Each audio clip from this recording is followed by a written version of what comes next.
മിഥുനേട്ടാ, എന്താ പെട്ടെന്ന് വല്ലാണ്ട് ഇക്കളെടുക്കുന്നേ? പെട്ടെന്നെന്തോ വിലങ്ങിയതുപോലെ തോന്നി. ഒരു മിനിറ്റ്. ഈ വെള്ളം കുടിച്ചേ.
അയ്യോ, ഏട്ടൻ എന്നോട് ക്ഷമിക്കണം. ഏട്ടന്റെ സമ്മതമില്ലാതെ ഏട്ടന് ഞാൻ ഉമ്മ വെച്ചു പോയി. മനഃപൂർവ്വം ചെയ്തതല്ല. പെട്ടെന്നൊരു ഷോക്കുണ്ടായ എക്കള് നിന്ന് പോകുന്നാ പറയാ. അതുകൊണ്ട് ഏട്ടന്റെ ഇക്കള് നിർത്താൻ വേണ്ടി എനിക്ക് അങ്ങനെ ചെയ്യേണ്ടി വന്നത്.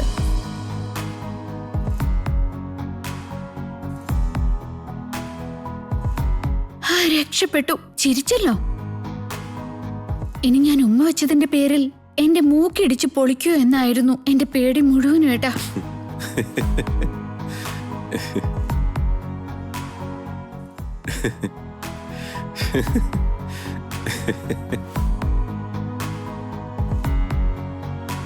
അങ്ങനെ നിന്റെ മൂക്കിടിച്ച് പൊളിക്കാൻ മാത്രം ഞാനൊരു വില്ലനായിട്ട് തോന്നിയിട്ടുണ്ടോ? അങ്ങനെയല്ല മിഥുനേട്ടാ. മിഥുനേട്ട സാക്ഷാൽ ശ്രീരാമചന്ദ്രനെ പോലെയാ. ഞാൻ സീതയെ പോലെ നിൽക്കാണ്ട് ഒറ്റയടിക്ക് ശൂർപ്പണഖയെ പോലെ പെരുമാറിപ്പോയോ എന്ന് ചെറിയൊരു ഡൗട്ട്. നീ ഇപ്പൊ ഉമ്മ വെച്ചതേ നിന്നെ താലി കെട്ടിയ ഭർത്താവിനെയാ. ചില നേരത്ത് നിന്നെ കാണുമ്പോ വല്ലാതെ വിചിത്രമായിട്ട് തോന്നും മേഘനെ. I mean it. നിന്റെ കൂടെ കുറച്ചേരം നിന്നാ മതി. മനസ്സിലുള്ള ആദ്യം മുഴുവൻ പരിസരത്ത് പോലും നിൽക്കാൻ മടിച്ച് എങ്ങോട്ടെങ്കിലും ഓടിപ്പോവും.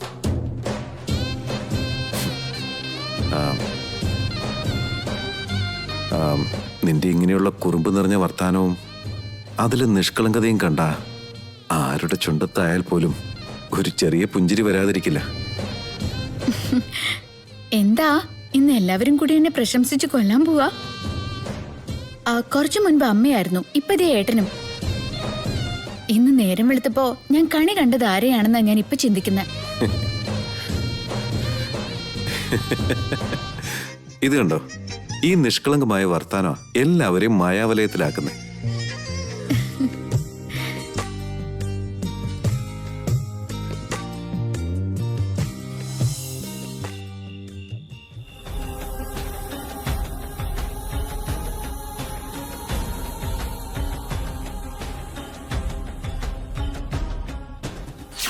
എന്റെ മോന്റെ സന്തോഷമാണ് എനിക്ക് വലുത്. അവൻ ആരുടെ കൂടെ ജീവിച്ചാൽ കൂടുതൽ സന്തോഷം കിട്ടുമെന്ന് ഇനി എന്റെ മോൻ മിഥുൻ തന്നെ തീരുമാനിക്കും.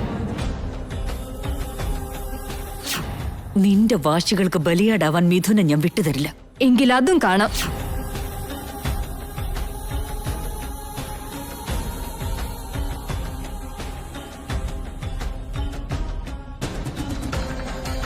മഞ്ജരി, കഴിഞ്ഞതിനെ കുറിച്ച് തിരിച്ചും മറിച്ചും ചിന്തിച്ചതുകൊണ്ട് അതൊന്നും മാറാൻ പോകുന്നില്ല.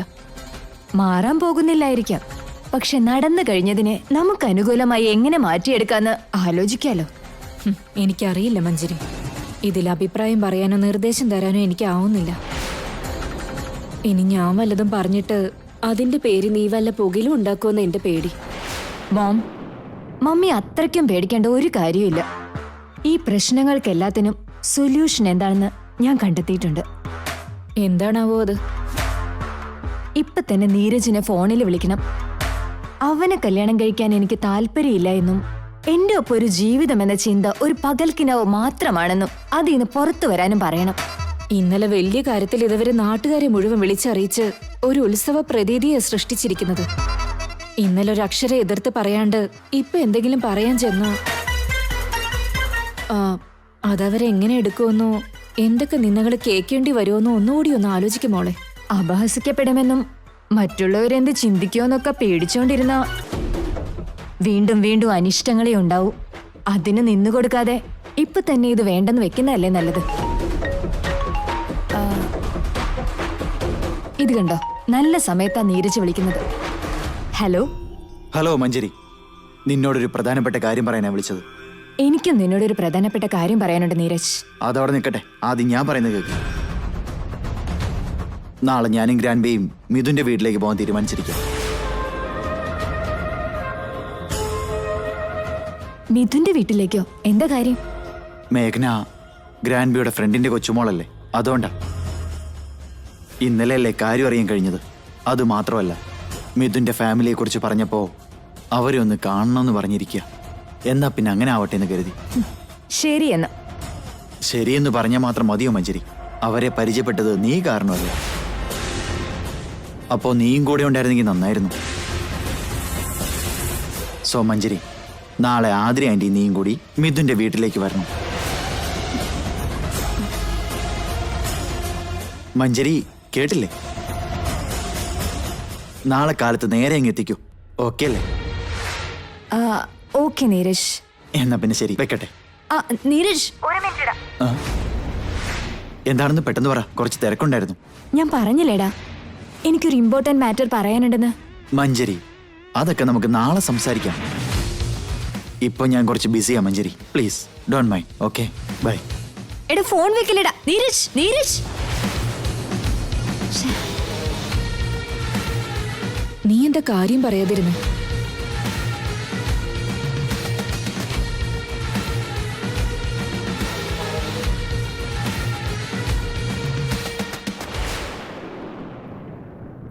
Baby,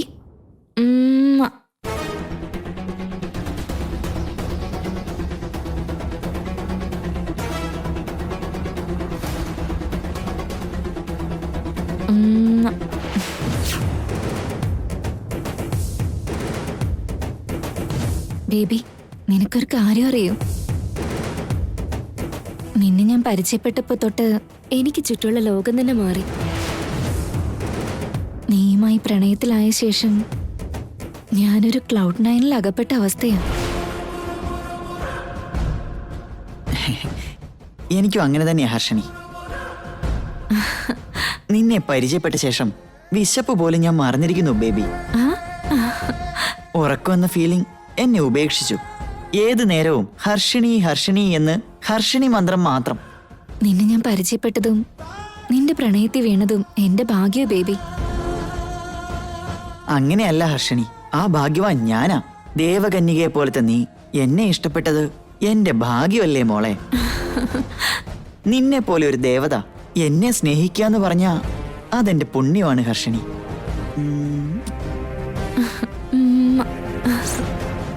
thank you baby. എന്നാ നാളെ നമുക്ക് പബ്ബിൽ വെച്ച് കാണാല്ലേ, വിത്ത് ഫുൾ ഓഫ് ചില്ലിങ്. ഫ്രണ്ട്സിനെ എല്ലാവരെയും പാർട്ടിയാണെന്ന് പറഞ്ഞ് വിളിക്കാല്ലേ, എന്ത് പറയുന്നു?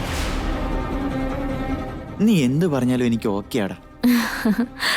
കണ്ട നാൾ മുതൽ ഈ ദേവിയുടെ ഭക്തനായി ഞാൻ മാറി. ഇനി ഈ അടിയൻ നിന്റെ അടിമയാ. നീ ആജ്ഞാപിച്ചാൽ ഞാനത് ചെയ്യും. Thank you baby. Okay baby, see you tomorrow. See you tomorrow baby. By.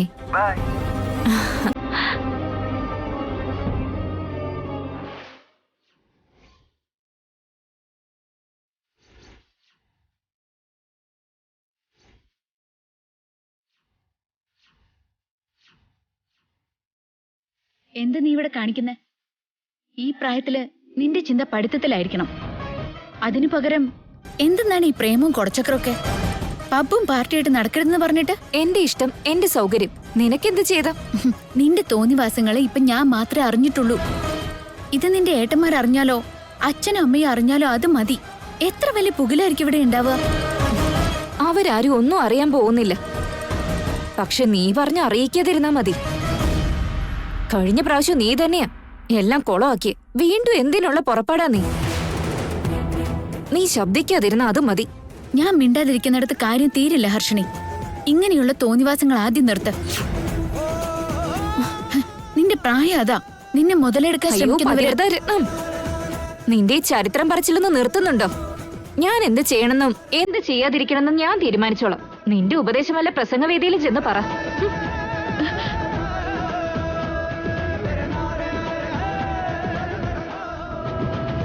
Chandu, നീ മിടുക്കനാണല്ലോടാ. ഹർഷിനിയെ വലയിലാക്കിയില്ലേ? പിന്നല്ലാണ്ട് അവളുടെ തന്തയ്ക്കും തള്ളയ്ക്കും ഒടുക്കത്തെ കാശ. അത് മാത്രമാണോ? ഞാൻ എപ്പോ ചോദിച്ചാലും കാശ് തരും. അത്രയ്ക്ക് മണ്ടിയ. ആ കറവ പശുവിനെ പിഴിഞ്ഞ് നമ്മൾ എങ്ങനെയെങ്കിലും സെറ്റിലായി പോകണം. ഇപ്പൊ എന്റെ പ്ലാൻ അതാ. അതിനുശേഷം മതി നീയും ഞാനും ഒന്നിച്ചുള്ള ജീവിതമൊക്കെ. ആ കറവ വറ്റും വരെ നമ്മുടെ ഈ ബന്ധം ഇരു ചെവി അറിയരുത്. ശരി, ക്യാരി ഓൺ. നീ എന്ത് ചെയ്താലും അത് നമ്മുടെ ഭാവിക്ക് വേണ്ടിയാന്ന് എനിക്കറിയാം. You are right baby.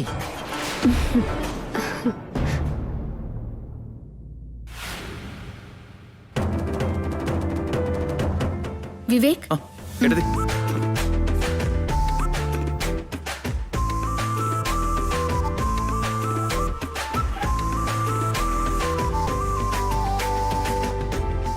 അമ്മ ദീപം.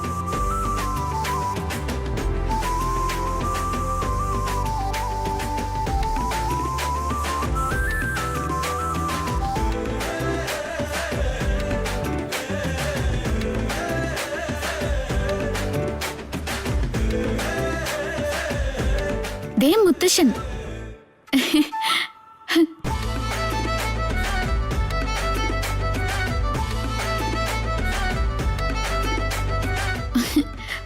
വാ മുത്തശ്ശ, സുഖാണോ? സുഖായിരിക്കുന്നു മോളെ.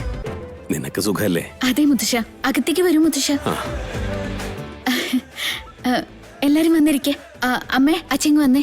ഇത് കൃഷ്ണപ്രസാദ് സാർ, നമ്മുടെ നീരജിന്റെ മുത്തശ്ശനാ. നമസ്കാരം. നമസ്കാരം. ഇരിക്കും. ഇരുന്നാട്ടെ.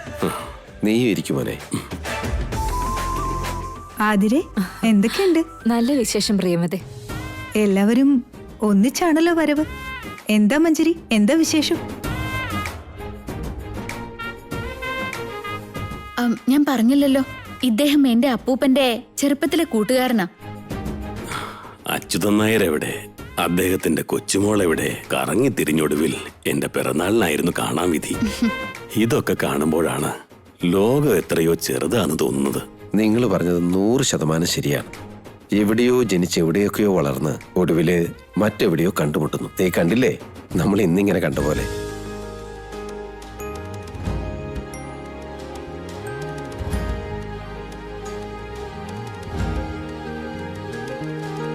ഞങ്ങളുടെ നീരജും നിങ്ങളുടെ കുടുംബത്തെക്കുറിച്ച് ഒത്തിരി കാര്യങ്ങൾ പറഞ്ഞിട്ടുണ്ട്. കൂട്ടുകുടുംബം എങ്ങനെയായിരിക്കണം എന്നുള്ളതിന്റെ മാതൃകയാണ് ഈ ഫാമിലി എന്ന് വലിയ കാര്യമായിട്ട് അവൻ പറഞ്ഞത്.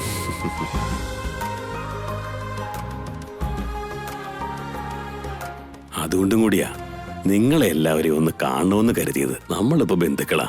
ഞങ്ങളുടെ മേഘനയുടെ ഭർത്തൃ വീട്. അപ്പോ ഇവിടം വരെ വരേണ്ടത് ഞങ്ങളുടെ കടമയാ.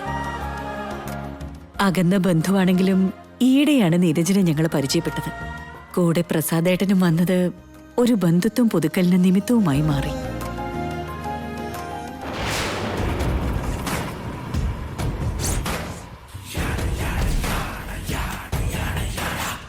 നിന്റെ വാശികൾക്ക് ബലിയാടാവാൻ മിഥുനെ ഞാൻ വിട്ടുതരില്ല. എങ്കിൽ അതും കാണാം. അതിരിക്കട്ടെ, പ്രധാനപ്പെട്ട കാര്യം ചോദിക്കാൻ മറന്നു. നീരജിന്റെയും മഞ്ജരിയുടെയും എൻഗേജ്മെന്റ് പെട്ടെന്നുണ്ടാവുമെന്ന് ഞങ്ങൾ അറിഞ്ഞിരുന്നു.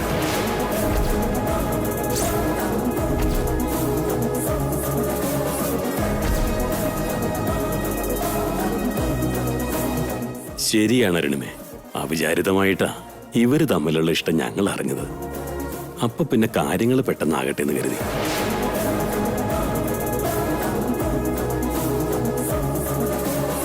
എത്രയും പെട്ടെന്ന് നിശ്ചയവും നടത്തി കല്യാണം കൂടി കഴിഞ്ഞിട്ട് വേണം ഇവൻ തിരിച്ചു പോകുമ്പോ മഞ്ജരിയും കൂടി ഇവന്റെ കൂടെ അമേരിക്കയിലേക്ക് പറഞ്ഞയക്കാം.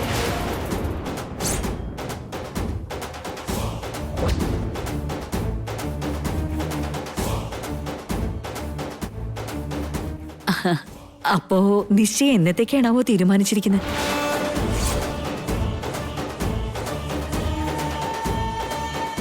അതിനൊരു നല്ല മുഹൂർത്തം ഉടനെ കണ്ടെത്തണം അരുണിമേ.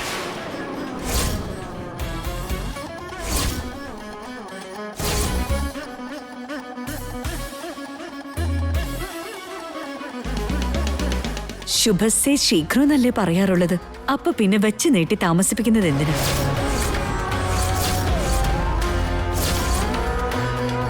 ദിവസങ്ങൾ പെട്ടെന്ന് കടന്നു പോവും. സമയം പോകുന്നത് നമ്മൾ അറിയില്ല.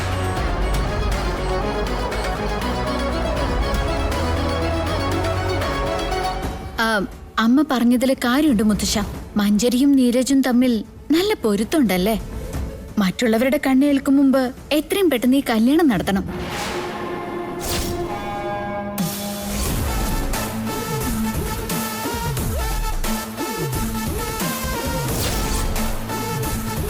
ഇന്ന് നല്ല ദിവസമാണെന്ന് അറിഞ്ഞത്.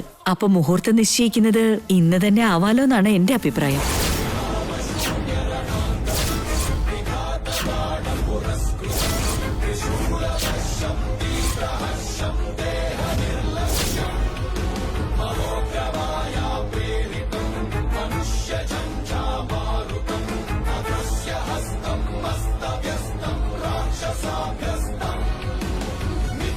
അതെന്തായാലും നന്നായിരുന്നിമേ.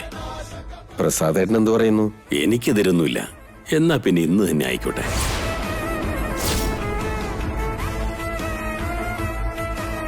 ഞങ്ങളുടെ ഒരു ജ്യോത്സ്യരെ വിളിച്ചു വരുത്താം.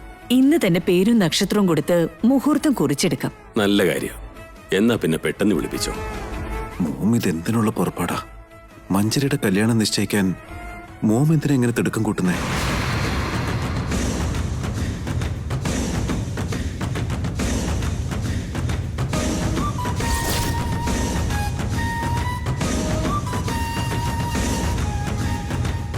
നമസ്കാരം ജ്യോത്സ്യരെ. അത്യാവശ്യ കാര്യ, ഒന്ന് പെട്ടെന്ന് ഇങ്ങോട്ട് വരൂ. കാര്യം എന്താണെന്ന് പറഞ്ഞോളൂ. ഒരു കല്യാണ നിശ്ചയത്തിനുള്ള മുഹൂർത്തം കുറിക്കാനാ. പെട്ടെന്ന് വേണമായിരുന്നു. അത് ശരി. എന്നാ പിന്നെ ഇപ്പൊ തന്നെ ഞാൻ ഇറങ്ങിയായി. വലിയ ഉപകാരം.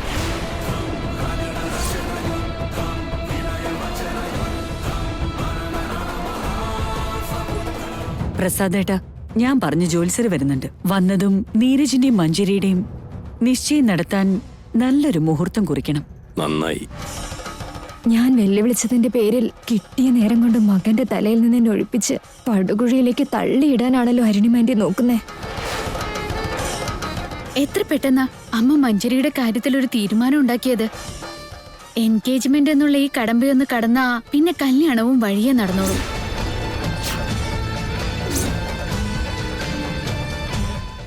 മഞ്ജരി, ഈ മാസം 24-ന് നിന്റെ ബർത്ത്ഡേ അല്ലേ? സോ നിന്റെ എൻഗേജ്മെന്റും കല്യാണവും ഈ മാസം തന്നെ അങ്ങ് നടത്താല്ലേ?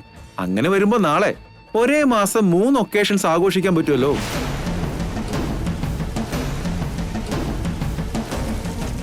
അപ്പൊ എല്ലാ വർഷവും വീട്ടില് ഒരു മാസം നീണ്ടു നിൽക്കുന്ന ആഘോഷം ഉണ്ടാവില്ലേ?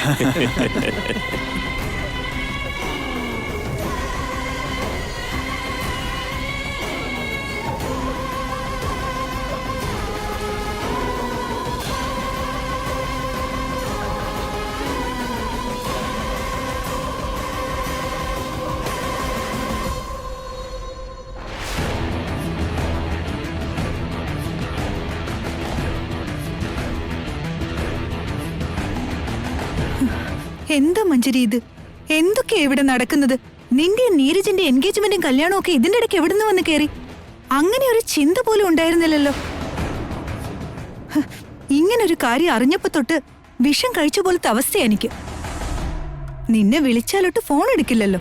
ഇപ്പോഴെങ്കിലും നീ സത്യം തുറന്നു പറ. ഒരു ചെറിയ മിസ്അണ്ടർസ്റ്റാൻഡിങ് കാരണം ഈ വിഷയം എൻഗേജ്മെന്റ് വരെ എത്തിയത്. സമയം നോക്കി എല്ലാവരോടും കാര്യത്തിന്റെ കിടപ്പ് ബോധിപ്പിക്കാനിരിക്കുക അരുണിമാന്റെ ഇടയ്ക്ക് കയറി ഇതിത്രയും വഷളാക്കിയത്. മുഹൂർത്തം കുറിക്കുന്നതിനെ പറ്റിയൊന്നും ആരും ഇതുവരെ ചിന്തിച്ചിരുന്നില്ല. അരുണിമാന്റെ മൂപ്പിച്ചോണ്ടാ മുഹൂർത്തം കുറിക്കാൻ തിടുക്കം കൂട്ടുന്നതും ഇഷ്യൂ ഇത്രയേറെ വലുതായതും. അല്ലെങ്കിൽ തന്നെ അവർക്കിതിൽ എന്ത് കാര്യം? കഴിഞ്ഞ ദിവസം നടന്ന ഒരു സംഭവമാണ് ഇതിന് കാരണം. മിഥുൻ ഇപ്പൊ നിന്നിൽ നിന്നും അകന്ന് മേഘനയോട് കൂടുതൽ അടുക്കാൻ ശ്രമിക്കുന്നു എന്നാണോ?